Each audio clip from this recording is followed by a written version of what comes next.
Hello everyone, you're welcome back to my YouTube channel. In today's video, I'll be taking you through on building a simple store contract on Starknet. So I just created a new folder for this project. So I will be creating um, two different folders. One is for the source folder and the other is a Sarah folder. So we're going to be having the source folder. So this is where our contract files are going to be. And I'm going to be creating another folder, which is the Sarah folder, which is where the compact version of our contract is going to be. So I'm going to be creating a new file and name it store.cairo. Now, the first thing that we are going to do here is to state that this particular file or contract is a contract, because we all know that the programming language used in writing Starknet contract is Cairo.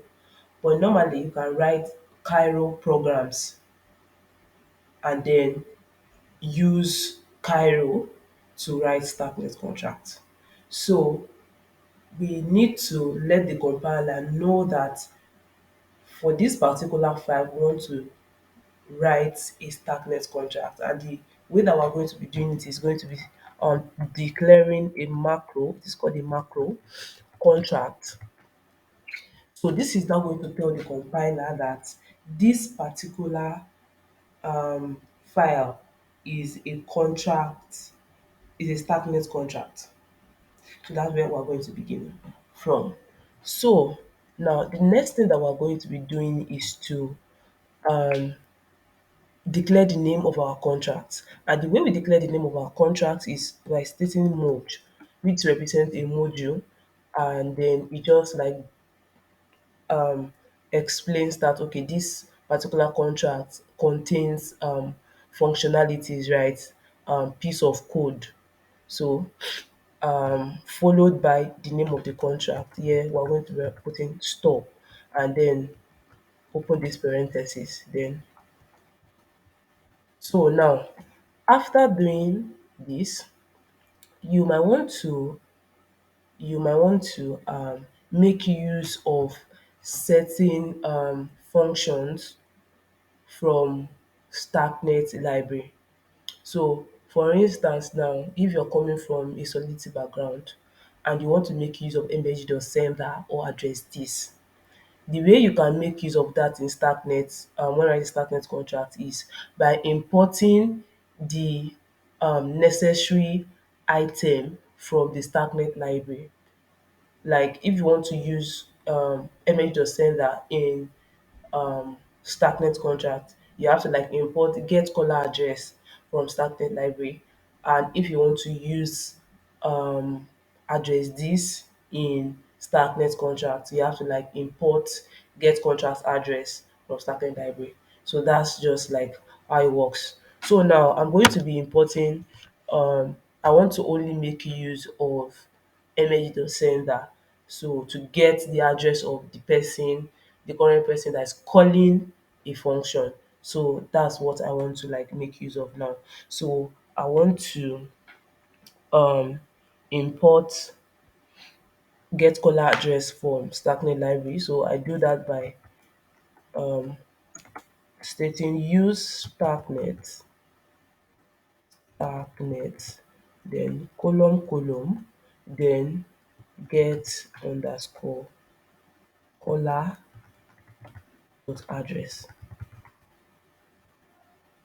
So that's basically how so you can make use of images on sender now in your contract since you have imported that. Now the second thing that I also want to like get is the type of this get caller address. You know the type of the image sender is an address. So we need to import that too. So which is what we're going to be importing now. Use Starknet contract address. You know that both both both in Starknet, both EOAs and contract address are both contracts. So if you want to make use of, even if you want to make use of address this, you have to, the type will be of contract address. And if you want to make use of message of sender, which is the get call address here, you're going to be making use of contract address. So that's how that works. So the next thing that we want to have in a case whereby in your contract you want um maybe an event to be emitted after certain functionalities finish executing, right? So you can define if an event, so which is we're going to be declaring now. So we're going to be using a macro also. So to tell the compiler that this particular function is an event. So we're going to be declaring that with fn, we state this as a function, and then followed by the name of the event. So I'm going to be using maybe store event. That's what I want to name my event. Now, open um parenthesis. Now, when I want to emit this store event, so I want to get the address of the caller, right? That's just what I want to get. And then I want to also get the value that the person, I mean, that the caller is writing. So I want to get the caller's address, and I also want to get the value that the caller is writing. So the way I'm going to do that, we already know that Cairo is a statically typed language. So we're going to be declaring that with so caller and then column contract address. So it's just stating that okay, this is the name, this is the name of the current caller, and then it's of type contract address. So I'm going to be doing same with these two value, which will be in felt 252. So then you end it with a um parenthesis, sorry, I mean curly bracket. So that's that for event. So um if you also want to like have a permanent storage, we know that Cairo normally Cairo contract is stateless. There's no like state variables in Cairo, in like pure Cairo. But now, since we're just using Cairo to write Starknet contracts, you might want your contract to have a permanent storage where you can always write to the storage or read from the storage. Now, for us to do that, we're going to be introducing something called a storage structure. So if you want to declare your storage, you want to declare state variable that is persistent, right? You have to use a storage structure. So which I'm going to declare using a struct followed by storage, and then open curly braces. So now in my state, I want to like have, let me see, let's have maybe value, or yeah, we can have value, or we can have whatever you want to have, right? So I'm going to be putting value, and then which is of type felt 252. So this defines our state variable. So the next thing that we want to have is, in case maybe you want to have a constructor, just like you have, if you're coming from solidity background, you want to have a constructor in your contract that initializes as soon as your contract is being deployed, right? You're going to be using there is a compiler that this is a constructor, this function is a constructor. So you're going to start with FN constructor. It has already helped us with that. Inside the constructor, so in case maybe you want to um just write, you want to initialize your function, right? You want to initialize the state of your contract, you can pass in the value that write you want to write to your contract. But now I want to make it static. So the way I'm going to make it static is I'm going to type value. I want to write to the state of the contract. So I'm going to do value. The way you write to the state of of a contract is you use column write. Uh, so what I want to initialize is contract with. I want to initialize with maybe hello hello store. Exactly. So this is what I want to initialize it with. So as soon as my contract is being deployed, the first thing that will run, and then the first thing that runs is this. So when I get, maybe I want to like read from the state, what we read is hello store, because that's what I initialize the contract with. So the next thing you want to do is, if you want to write to the contract normally, maybe you want to set a value for um the contract as a caller. So you state that with external macro, and then you define with FN, and set set store. So you're going to now, you know you want to write to the contract, you want to write to the state of the contract as a caller. So you're going to be passing in a value. So let's use underscore value, which will be of type felt 252. So something that, okay, I forgot to say is that, so you know if you've read, I'm going to be linking the article in the description. So if you read one of my there's one of my articles that talks about um variables, like different data types in Cairo.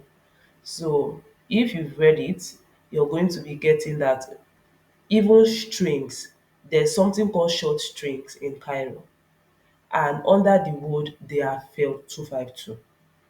So me declaring this as failed 252 is correct, because short strings, it is only short strings that are actually allowed currently in Cairo, and then it mustn't like be very long. It must encompass 31 characters, like must fit into failed 252. So this is why it is that's why it's failed 252 under the word. So it must not like pass 252 bytes bits, I mean, sorry. So now we will now want to write to the state of this contract, right? So what I'm going to do is, I want to first get the caller. So I'm going to be doing let caller equals to get underscore caller address. Get is like a function. I want to get the address of the person calling this contract. I mean this person calling this function. So then you now want to make the person write to the state of the contract. So you're not going to be doing value column write. So what do you want to write now? You're going to be writing underscore value, which we passed in just here. So after writing, we want to emit an event. right?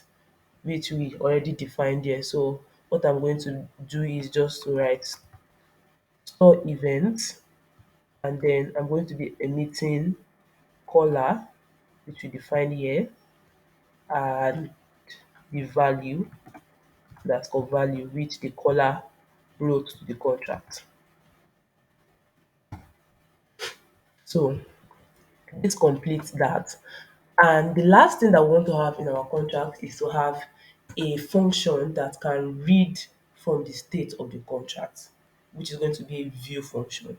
So for us to have that, we're going to be declaring another macro, I mean, it's called macros. Before it was called decorators. So we have view. So fn read um read state or read value. Let's use read value. So read value. So because we want to like read from the state, we want to read from the state of the contract, we need to put an arrow function with so that it will return a value for us, right? And this is the way we do it. We use um this arrow keyword, and then the data type of the variable that we're expecting it to return. In this case, we're expecting it to return failed 252. So we're going to be declaring that failed 252, and then open, sorry, parenthesis. So I'm now going to be reading. What I'm now going to do is let um, state equals to value. I want to read from the state. Read,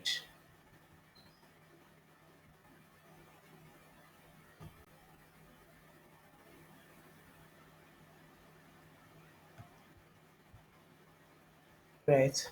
So the next thing I want to now do is return state,